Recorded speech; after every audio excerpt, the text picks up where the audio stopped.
ಪಶ್ಚಿಮ ಬಂಗಾಳದ ರಾಜಕೀಯ ಇತಿಹಾಸದಲ್ಲಿ ಒಂದು ಹೊಸ ಅಧ್ಯಾಯವೊಂದು ಆರಂಭವಾಗುತ್ತಿದೆ. ರಾಜ್ಯ ವಿಧಾನಸಭಾ ಚುನಾವಣೆಯಲ್ಲಿ ಭರ್ಜರಿ ಜಯ ಗಳಿಸಿರುವ ಬಿಜೆಪಿ ಮೊದಲ ಬಾರಿಗೆ ಬಂಗಾಳದ ಗದ್ದುಗೆ ಏರ್ತಾ ಇದೆ. ಬಿಜೆಪಿಯ ಶಾಸಕಾಂಗ ಪಕ್ಷದ ನಾಯಕರಾಗಿ ಆಯ್ಕೆಯಾಗಿರುವ ಸುವೇಂದು ಅಧಿಕಾರಿ ಇಂದು ಪಶ್ಚಿಮ ಬಂಗಾಳದ ಮೊದಲ ಬಿಜೆಪಿ ಮುಖ್ಯಮಂತ್ರಿಯಾಗಿ ಪ್ರಮಾಣ ವಚನ ಸ್ವೀಕರಿಸುತ್ತಿದ್ದಾರೆ. ನಂದಿಗ್ರಾಮದ ಹೋರಾಟದಿಂದ ಹಿಡಿದು ವಿಧಾನಸಭೆಯ ಅಂಗಳದವರೆಗೆ ಸುವೇಂದು ಅಧಿಕಾರಿ ನಡೆದು ಬಂದ ಹಾದಿ ಅತ್ಯಂತ ರೋಚಕವಾಗಿದೆ.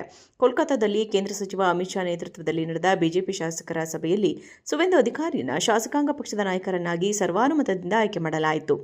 ಅಮಿತ್ ಶಾ ಅವರು ಅಧಿಕಾರಿಯವರಿಗೆ ಹೂಮಾಲೆ ಹಾಕಿ ಅಭಿನಂದಿಸಿದರು. ಈ ಸಂದರ್ಭದಲ್ಲಿ ಮಾತನಾಡಿದ ಅಮಿತ್ ಶಾ, ಸುವೇಂದು ಅವರು ಸಂಘರ್ಷದ ಹಾದಿಯಲ್ಲಿ ಬಂದವರು, ಅವರಿಗೆ ಆಡಳಿತದ ಅನುಭವವಿದೆ, ಬಂಗಾಳದ ಜನತೆಯ ಆಸೆಗಳನ್ನು ಪೂರ್ಣಗೊಳಿಸಲು ಸಮರ್ಥರಿದ್ದಾರೆ ಎಂದು ವಿಶ್ವಾಸ ವ್ಯಕ್ತಪಡಿಸಿದರು. ನಿಯೋಜಿತ ಸಿಎಂ ಸುವೇಂದು ಅಧಿಕಾರಿ ಅವರು ಈಗಾಗಲೇ ರಾಜ್ಯಪಾಲ ಆರ್.ಎನ್. ರವಿ ಅವರನ್ನು ಭೇಟಿ ಮಾಡಿ ಸರ್ಕಾರ ರಚನೆ ಹಕ್ಕು ಮಾಡಿಸಿದ್ದಾರೆ. ಇಂದು ವಿಶ್ವಕವಿ ರವೀಂದ್ರನಾಥ ಠಾಗೂರ್ ಅವರ 165ನೇ ಜನ್ಮದಿನವಾಗಿದ್ದು, ಬಂಗಾಳಿಗರ ಭಾವನೆಗಳಿಗೆ ಗೌರವ ನೀಡುವ ದೃಷ್ಟಿಯಿಂದ ಇದೇ ದಿನವನ್ನು ಅಧಿಕಾರ ಸ್ವೀಕಾರಕ್ಕೆ ನಿಗದಿಪಡಿಸಲಾಗಿದೆ. ಬೆಳಗ್ಗೆ 11 ಗಂಟೆಗೆ ಸುವೇಂದು ಅಧಿಕಾರಿ ಅವರು ಪ್ರಮಾಣ ವಚನ ಸ್ವೀಕರಿಸಲಿದ್ದಾರೆ. ಪಶ್ಚಿಮ ಬಂಗಾಳದ ರಾಜಕೀಯ ಇತಿಹಾಸದಲ್ಲಿ ಒಂದು ಹೊಸ ಅಧ್ಯಾಯವೊಂದು ಆರಂಭವಾಗುತ್ತಿದೆ. ರಾಜ್ಯ ವಿಧಾನಸಭಾ ಚುನಾವಣೆಯಲ್ಲಿ ಭರ್ಜರಿ ಜಯ ಗಳಿಸಿರುವ ಬಿಜೆಪಿ ಮೊದಲ ಬಾರಿಗೆ ಬಂಗಾಳದ ಗದ್ದುಗೆ ಏರ್ತಾ ಇದೆ. ಬಿಜೆಪಿಯ ಶಾಸಕಾಂಗ ಪಕ್ಷದ ನಾಯಕರಾಗಿ ಆಯ್ಕೆಯಾಗಿರುವ ಸುವೇಂದು ಅಧಿಕಾರಿ ಇಂದು ಪಶ್ಚಿಮ ಬಂಗಾಳದ ಮೊದಲ ಬಿಜೆಪಿ ಮುಖ್ಯಮಂತ್ರಿಯಾಗಿ ಪ್ರಮಾಣ ವಚನ ಸ್ವೀಕರಿಸುತ್ತಿದ್ದಾರೆ. ನಂದಿಗ್ರಾಮದ ಹೋರಾಟದಿಂದ ಹಿಡಿದು ವಿಧಾನಸಭೆಯ ಅಂಗಳದವರೆಗೆ ಸುವೇಂದು ಅಧಿಕಾರಿ ನಡೆದು ಬಂದ ಹಾದಿ ಅತ್ಯಂತ ರೋಚಕವಾಗಿದೆ. ಕೋಲ್ಕತಾದಲ್ಲಿ ಕೇಂದ್ರ ಸಚಿವ ಅಮಿತ್ ಶಾ ನೇತೃತ್ವದಲ್ಲಿ ನಡೆದ ಬಿಜೆಪಿ ಶಾಸಕರ ಸಭೆಯಲ್ಲಿ ಸುವೇಂದು ಅಧಿಕಾರಿಯನ್ನು ಶಾಸಕಾಂಗ ಪಕ್ಷದ ನಾಯಕರನ್ನಾಗಿ ಸರ್ವಾನುಮತದಿಂದ ಆಯ್ಕೆ ಮಾಡಲಾಯಿತು. ಅಮಿತ್ ಶಾ ಅವರು ಅಧಿಕಾರಿಯವರಿಗೆ ಹೂಮಾಲೆ ಹಾಕಿ ಅಭಿನಂದಿಸಿದರು.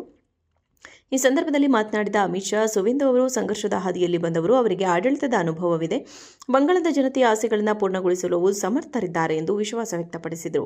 ನಿಯೋಜಿತ ಸಿಎಂ ಸುವೇಂದು ಅಧಿಕಾರಿ ಅವರು ಈಗಾಗಲೇ ರಾಜ್ಯಪಾಲ ಆರ್.ಎನ್. ರವಿ ಅವರನ್ನು ಭೇಟಿ ಮಾಡಿ ಸರ್ಕಾರ ರಚನೆ ಹಕ್ಕು ಮಾಡಿಸಿದ್ದಾರೆ.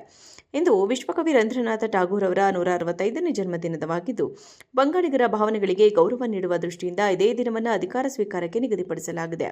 ಬೆಳಗ್ಗೆ 11 ಗಂಟೆಗೆ ಸುವೇಂದು ಅಧಿಕಾರಿ ಅವರು ಪ್ರಮಾಣ ವಚನ ಸ್ವೀಕರಿಸಲಿದ್ದಾರೆ.